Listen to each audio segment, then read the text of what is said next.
Hey guys, and welcome back to my channel. I'm Mobby, and I hear you guys like magic. Me too, actually. A lot.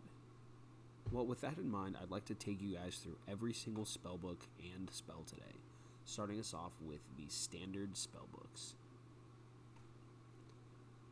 In the standard spellbook, there's actually been a lot of changes that have happened recently with updates. Magic has really become a very awesome skill. Tiered combat spells now do set damage, and enemies have set elemental weaknesses.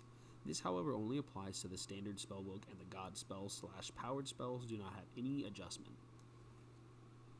On screen is a list of our staves and wands that are going to autocast some and most of all of our standard spells. The first look is going to be a look here at our combat spells. We've got the Strike, Bolt, Blast, Wave, and Surge elemental spells, as well as the god spells Zamorak, Guthix, and Saradomin. We also have the powered spells Ivan's Blast, Slayer Dart, and Crumble Undead. Crumble Undead is going to be extremely useful versus undead enemies. Ivan's Blast is going to be an overall strong attack, and Slayer Dart is going to also be a weaker version of Ivan's Blast. Here we have some of our confused combat spells, which are going to weaken the enemy's stats, as well as bind them and block their teleports. And speaking of teleports, we actually have all of the teleports for the standard spellbook, which are going to be unlocked after some quests, some of them, such as Monkey Madness, the Troll questline, the Varlamore questline. They're going to require certain items, as well as different runes for all of them. I would highly recommend prioritizing using these to level up, early level as well.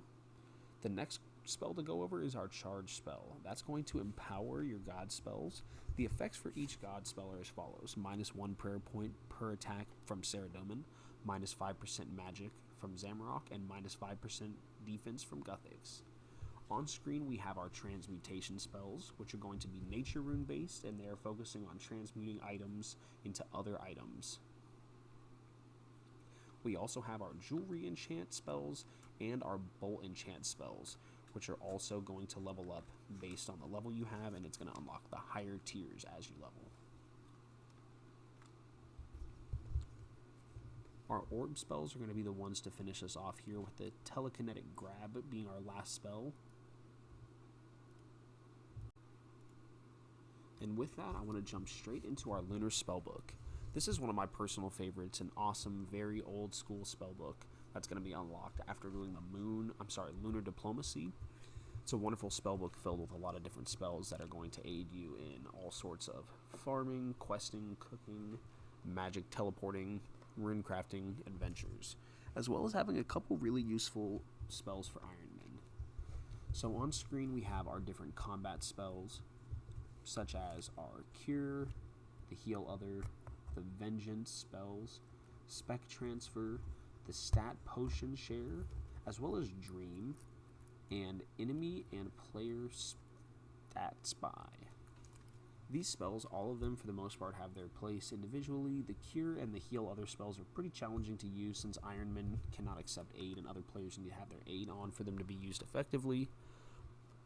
These are going to be some of our lunar teleports. We have all the way to the Moon Clan, as well as Waterbirth Island. We have the Arania Altar. We have our utility lunar spells on screen right now, and these ones are going to be your bread and butter. You've got your Magic Imbue, your Bake Pie, your Cure Patch, your Geomancy, your Make Glass, your Tan Hide, your String Amulet, your Recharge, your Spellbook Swap, as well as your Plank Make. These spells are just all around going to have a lot of different use in different areas of your progression, whether you're a low level account, medium level account, or high level account. Unfortunately, you do not have access to these if you are a pure, as you do have to finish Lunar Diplomacy. That brings us directly into our Arceuus Spellbook. It's a very niche spellbook that is filled with reanimation spells, grasp spells, demonic bane spells, ward spells, and then the absolute cream of the crop, which is the resurrect spells. There are a couple different wands that can autocast these damaging spells, and the spells that I'm talking to are going to be the Ghostly Grasp, Skeletal Grasp, and Undead Grasp, which have a very small amount to bind, as well as deal damage. Then you have your Demon Bane attacks, which are going to deal extreme damage to demon enemies. You have your Corruption, and these spells are only actually usable in PvP outside of the Phantom Muspa. Pretty good in PvP. Now, these right here are the most amazing thing that dropped in RuneScape since summoning. These guys are going to basically be your little pets, and they can help you out and deal damage to whatever boss you're fighting. I would highly recommend prioritizing getting a Kingdom Divided done so you can use those right away. You are going to need the Book of Dead in your inventory as well as all those different runes to cast. Now, these spells right here, I'm not entirely sure what Jagex was doing. They kind of just had to add something else to the book so that there was at least some sustenance to it. But you can lure enemies, you can protect yourself from the effects of Arceuus. Then you have your reanimation spells here, which are actually a pretty good alternate to prayer XP in case you have a lot of these saved up or you don't want to just bury bones indefinitely. You have your offering spells, which I would actually recommend taking advantage of these. These things regenerate your prayer as you use them and give you prayer XP, which is a nice little win in your quest of training. Now, these spells right here are some that are actually a little bit useful. You have Shadow Veil, Vile Vigor, Degrime, Resurrect, and your special attack getting back.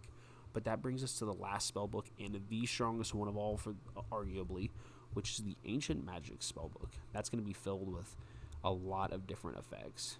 There's a lot of staffs and wands that can cast these different spells, so I would highly recommend looking at the different percents and damages each one of these weapons do. So to start us off, you have your smoke attacks, then you have your shadow attacks, as well as your blood attacks and your ice attacks. You have the different categories such as rush, burst, blitz, and barrage, and each one of those categories are going to significantly increase some of the effects of each spell. So your smoke spells are going to poison enemies, shadow are going to decrease stats, blood is going to heal you, and ice is going to bind your enemies. All in all, they're very expensive spells to use, but they're extremely useful, and they do hit multiple enemies if the symbol denotes that it will. You have your teleports. Some of these are PKing teleports, and some of them are regular teleports that are actually kind of niche and hard to get to otherwise. I would highly recommend you stick towards the end, and you'll see where all of them go. Here, I just wanted to do a quick showcase of every single teleport, starting off with Arceuus and going through the line. So we go through Draenor Manor,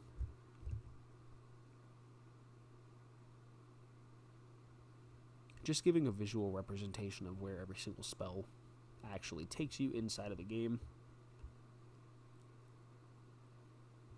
Next up, we have our Lunar teleports.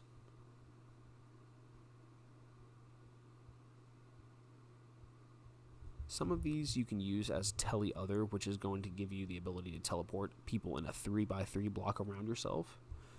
Here are going to be the Ancient Magicks teleports, the ones that are not inside of the wilderness. The other ones inside of the wilderness, I would highly recommend you look at the mini-map for those. To finish this off, I do want to do a quick run-through of all the standard spellbook teleports as well. This spellbook is awesome for when you're questing. It's awesome to get around, and once you have your house built up, it allows you to teleport to your house without having to have an additional teleport tab in your rune pouch if you want to try to teleport to. So now we're at the Mage Bank, just grabbing up some powered staves, and I wanted to go through and showcase every single individual spell, starting off with the strikes and taking our time and going all the way through to the surges. You have each of the different elements, as well as the god spells and effects. Certain effects you cannot cast on the dummy, so I do want to take some time after I finish with these to show you what those all look like as well. The dummy is unfortunately not able to be drained.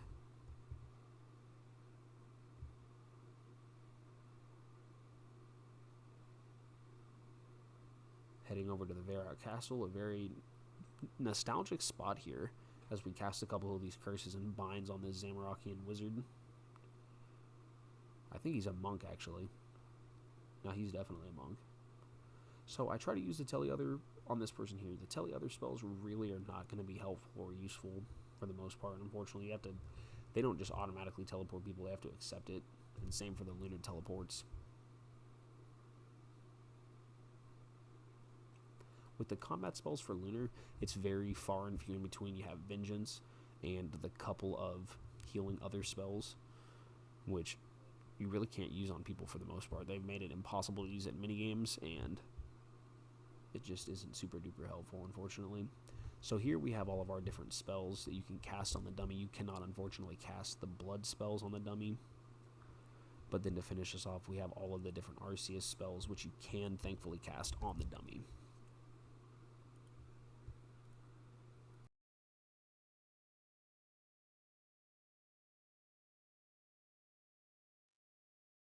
That's going to bring us directly into our utility spells. We can start us off with our standard spellbook. We're going to go ahead and enchant our ring and enchant our bolts, and then take some time to transmute our bones into bananas, as well as our bones into peaches. We're going to then go ahead and telekinetic grab a couple different ashes, smelt some of these ores into bars. I really actually like the utility of that spellbook. However, the utility king lies here in the Lunar Spellbook. There's spells that help you check on your herbs and your patches, as well as spells that allow you to contact any NPC that can help you repair items or quest. You can also spy on the stats of enemies, as well as fill up any type of water-containing item. You can cook pies, create a kit that allows you to drop hunting items. You can tan hides, as well as craft amulets and string them without the use of wool. You can also make glass, which is what I'm on the way to do right now, after I make these planks, which is one of the things that Ironmen have just been in love with since sliced bread. Being able to make planks from the bank, as well as making ash, actually. I'm making glass. This is an amazing update for Ironmen as well. But all in all, just camping on this spellbook after you complete Lunar Diplomacy is what I'd highly recommend. You can't use the spellbook if you're a pure, but the Arceuus spellbook is one you can use as a pure, and any level can use it. This is the method of training your prayer, actually, that I was referring to earlier. That's a little bit of an alternate, where it really does allow you to save a lot of money in terms of bones, while still getting a pretty high XP per hour and combat stats, and anybody can use that at any level. Unfortunately, you cannot revive your plant here in the farming guild. I tried to, but unfortunately you cannot. The revive is going to be one of the other utility spells, as well as your thralls. These things are the bread and butter of this spellbook, and I would highly recommend, once you get access to it, camping on these for any of your PvM encounters. All of the spells here in this category are pretty much only useful if you're an Iron Man. I really probably have not cast any of these while playing the game, for the most part, just randomly. And I'll tell you, I know Ironmen are punching the air right now, but as I was running over here to the water obelisk, I found out that the fire obelisk is actually right underneath it. And so I'm going to go ahead and actually cure myself from the poison, as well as dream to regenerate some of my hit points.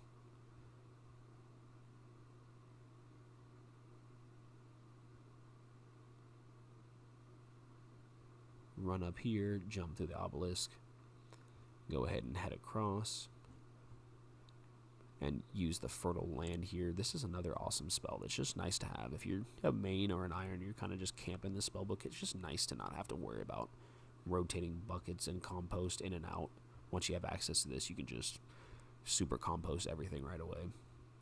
Teleport to Harmony. Now here you actually can revive your crops if they are completely dead. And that is the last of all of our spells, guys. Thank you for watching.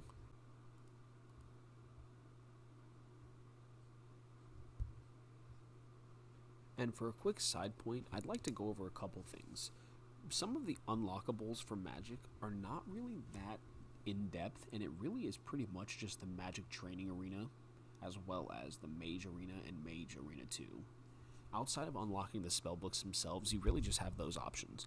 So in the background, I do have a couple clips of the Mage Arena, and I had a clip of the Mage Arena earlier, and clips of the Magic Training Arena now, but I'd really like to take some time to say that with only those things as your upgrades, it's really important to prioritize those and get those done pretty early on in your career. As soon as you get Bones to Peaches, that's going to up your level in terms of your PvM ability and your ability to do bossing pretty dramatically, because I think they heal 9 each, and that's just an unlimited source of food as long as you can kill enemies. And you can just take that on your Slayer tasks, you know, just a lot of different ways. And speaking of that, I really think that with Magic, it's important to really try to utilize a lot of those spells while you're doing other things. So I'd recommend that you look into zero timing. Zero timing is going to be where you're essentially casting Magic Imbue or High Alchemy or enchanting bolts or enchanting your jewelry as you're running around through things. That way you're not standing around casting and you're getting XP while you're doing other things. You can use Bones to Peaches for that. You can use High Alchemy. You can use Vengeance. You can use Cure. You can use Magic Imbue. There's a lot of spells. If you go back and look at some of the different spells as I showcased them, you can see that there's a lot of ways you can kind of zero time that. As well as just teleporting around instead of using teleport tabs. You can use teleports as an actual training method as well.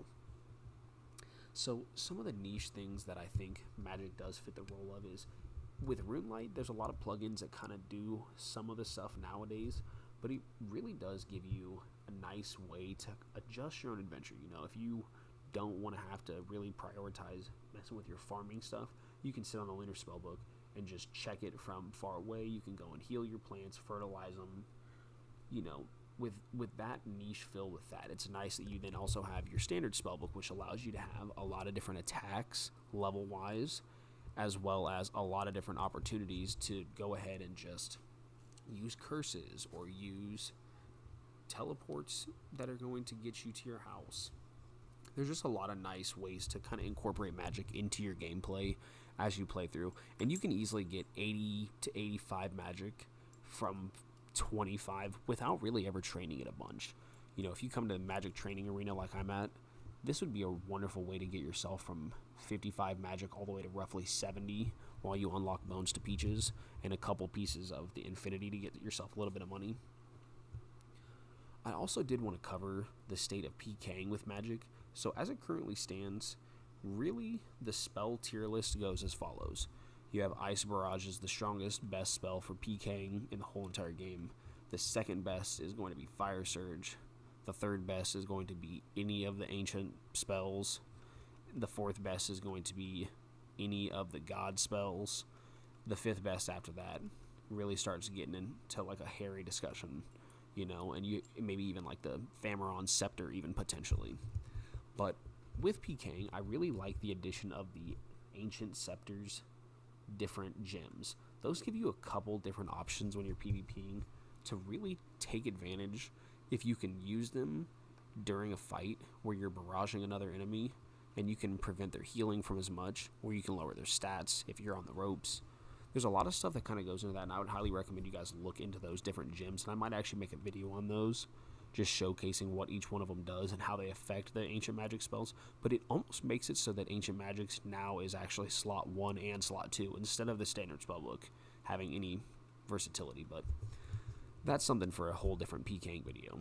Well, with all of that covered, guys, I'd like to thank you all so much for watching, and I'd like to say I had a great time making this video, and I hope you guys enjoyed, and I hope to see you guys in the next one. Take care.